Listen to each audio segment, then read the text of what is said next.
Because this is like an area where I'm very like uneducated in. Like I always hear like there's unethical practices, right? Yeah.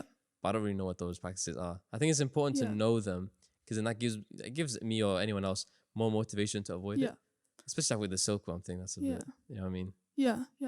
I mean, firstly, just Google it. Yeah, but I guess at the same that's like time, a primary. make sure stuff is written by like someone real. Yeah. Because maybe it's the history student in me coming out, but you don't know who's written this stuff, Like who's said this stuff. Obviously, if you're looking at like animal charities, they're going to be biased.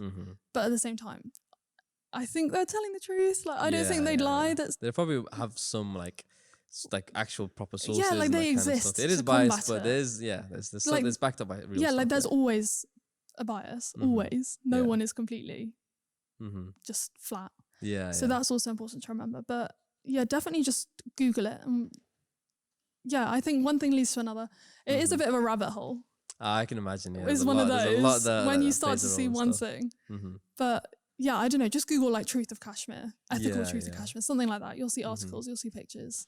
And then that's how you can, look into and no, I'll definitely have like a look at that, because again, it's one of those areas that I don't know. I think it's a combination of it's not really accessible. It's not really out there. It's true, and I guess people don't really want to think about it. They don't want to go. They see something nice and they just want to buy it. They don't want to think about where it came from. The people involved making it. And I think that's why it's really good with again the personalizing the clothing, because again it's reminding people this is made by a human. You know what I mean?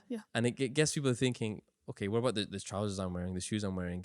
Is that not also made by a human? But there's no signature with that. And I guess those like cogs turning of thinking more about consuming a bit more ethically, thinking more about where we're getting our stuff from and that kind of stuff. But again, that's like another really like cool aspect of OBE Label. It makes you think.